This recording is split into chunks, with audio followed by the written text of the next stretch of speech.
La respiración es el proceso por el cual se toma aire del ambiente y se expulsa anhídrido carbónico. Este proceso consta de dos fases, la fase de inspiración, que es la fase activa. Esa fase se inicia con la contracción del diafragma y de los músculos intercostales. Y la fase de expiración, que es la fase pasiva y depende de la elasticidad pulmonar. La función principal de la respiración es el intercambio de gases que se produce para la oxidación de los alimentos que ingerimos. Esta genera energía y eso es para el resto de los procesos corporales.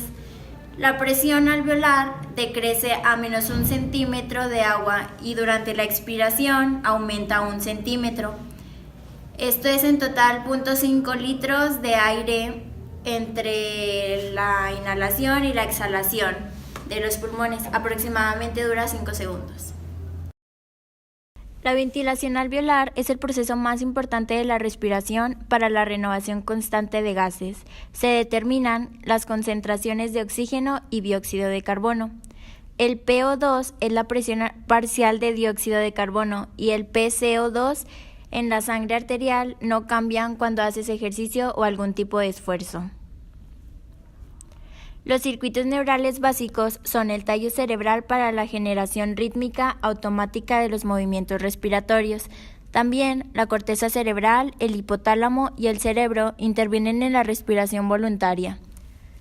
La médula espinal es la estructura que integra la eferencia de los dos subsistemas. Dos nervios periféricos, el nervio glosofaríngeo y el nervio vago, por medio de sus vías aferentes, conducen señales obtenidas de quimiorreceptores. Las terminales sensitivas de ambos nervios hacen sinapsis en el núcleo del tracto solitario NTS del bulbo raquídeo. En el sistema nervioso central, el centro respiratorio, compuesto por varios núcleos neuronales, se localizan bilateralmente en el bulbo raquídeo y en el puente. El núcleo respiratorio dorsal del bulbo participa en los mecanismos básicos de la inspiración. En el sistema nervioso central, el centro respiratorio, compuesto por varios núcleos neurales, se localizan bilateralmente en el bulbo raquídeo y en el puente. El núcleo respiratorio dorsal del bulbo participa en los mecanismos básicos de la inspiración. El bulbo respiratorio ventrolateral bulbar puede generar expiración o inspiración. El centro pneumotáxico, que se localiza en la parte superior dorsal del puente, participa en el control del rango y patrón respiratorios. La mayoría de las neuronas del núcleo respiratorio dorsal se agrupan en el NTS y las restantes en la formación reticular bulbar. Las neuronas del NTS proyectan a las neuronas motoras localizadas en el asta anterior de los segmentos cervicales C3 a C5 de la médula espinal que inervan el diafragma y también al núcleo ambiguo que inerva los músculos intrínsecos pulmonares que modulan la resistencia al paso del aire. En otras palabras, la respiración es el resultado de un proceso sensorial y motriz que estimulan los receptores beta-adrenérgicos por la noradrenalina, serotonina y el óxido nítrico. El aire ambiental contiene 21% de oxígeno al nivel del mar. A su paso por las vías respiratorias y alcanzar el nivel de los alvéolos pulmonares, el PO2 es igual a 14. En la sangre arterial, el PO2 es igual a 13 y cuando alcanza el tejido cerebral, el PO2 es igual a 3.9. Este gradiente de reducción de oxígeno ambiental al tejido cerebral constituye lo que se denomina la cascada del oxígeno. La sustancia gris posee mayor densidad capilar que la blanca y la diferencia en el flujo sanguíneo entre ambas se expresa por razones metabólicas, ya que las neuronas consumen energía en un grado mayor que las fibras nerviosas. A diferencia de otros órganos del cuerpo, el cerebro adulto consume únicamente glucosa como fuente de energía. Existe una relación estequiométrica del consumo de glucosa con la utilización del oxígeno. 6 moléculas de oxígeno se requieren para la oxidación de cada molécula de glucosa. La glucosa extraída del flujo sanguíneo es llevada a la glicólisis por la interacción de transportadores específicos de la neuroglía y las enzimas hexocinasa y fructofosfacina que la llevan a 2 equivalentes de piruvato, que a su vez producen 2 equivalentes de adenosín trifosfato. Eventualmente, la interacción glía-neurona a través del ciclo aeróbico de Krebs, el metabolismo energético cerebral, alcanza el nivel de mitocondrias para el buen funcionamiento neuronal. En condiciones patológicas intervienen los músculos accesorios de la inspiración, que serían los escalenos y el esternocleidomastoideo, y de la expiración los músculos abdominales. Se suele medir cuando la persona está en reposo y consiste simplemente en contar el número de respiraciones durante 1 minuto, contando las veces que se eleva su pecho. La frecuencia respiratoria puede aumentar con la fiebre, las enfermedades y otras condiciones médicas. Cuando se miden las respiraciones, también es importante tomar en cuenta si la persona tiene dificultad para respirar.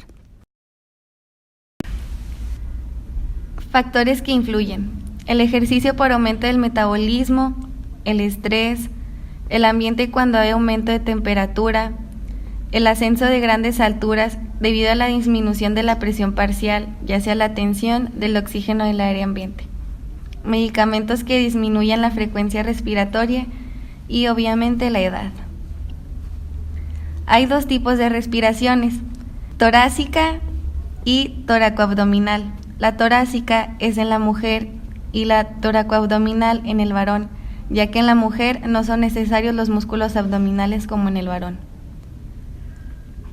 Los valores normales de frecuencia respiratoria, de acuerdo a la edad y la respiración por minuto, son: en recién nacido, de 30 a 80 respiraciones por minuto; en un lactante menor, de 20 a 40; en un lactante mayor, de 20 a 30; niños de 2 a 4 años, de 20 a 30; de 6 a 8 años, de 20 a 25; y de adulto, de 15 a 20. Como podemos ver, la frecuencia de respiraciones va disminuyendo conforme a la edad. Las alteraciones de la respiración. Bradipnea. Lentitud en el ritmo respiratorio con una frecuencia inferior a 12 respiraciones por minuto en adulto, menos de 20 en escolares y menos de 30 en lactantes. Se encuentra en pacientes con alteración neurológica o electrolítica, infección respiratoria o pleurilitis. Taquipnea. Frecuencia respiratoria persistente superior a 20 respiraciones por minuto en adulto, más de 30 en escolares y más de 50 en lactantes. Es una respiración superficial y rápida. Se observa en pacientes con dolor por fractura costal o pleuritis. Hipernea o hiperventilación. Respiración profunda y rápida de frecuencia mayor a 20 respiraciones por minuto. Es producida por ansiedad, ejercicio, alteraciones metabólicas o del sistema nervioso central. Apnea. Es la ausencia de movimientos respiratorios. Ocurre en el paro cardiorrespiratorio. Disnea. Sensación subjetiva del paciente de dificultad o esfuerzo para respirar. Puede ser inspiratoria o expiratoria.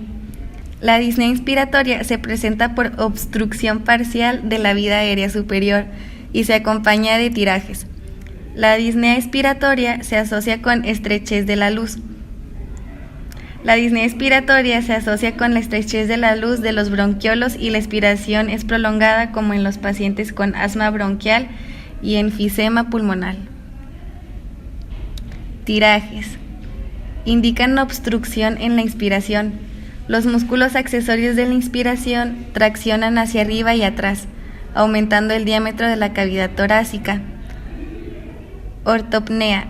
Es la incapacidad de respirar cómodamente en posición de decúbito. Respiración de Kussmaul. Hay un incremento anormal de la profundidad y frecuencia respiratoria. Es suspirante y sin pausas. Se presenta en pacientes con insuficiencia renal y acidosis metabólica. El cuerpo está tratando de recuperar su pH eliminado dióxido de carbono. La frecuencia es mayor de 20 por minuto. La respiración de Cheyne-Stokes. Hiperpnea que se combina con intervalos de apnea. En niños este patrón es normal. En adultos se presenta en lesión bilateral de los hemisferios cerebrales, ganglios basales, bulbo, protuberancia y cerebelo. Respiración de Biot. Se caracteriza por extrema irregularidad en la frecuencia, el ritmo y la profundidad de las respiraciones. Se presentan periodos irregulares de apnea seguidos de numerosas respiraciones regulares, tanto en frecuencia como en profundidad. Se observa el meningitis y lesiones de protuberancia y bulbo.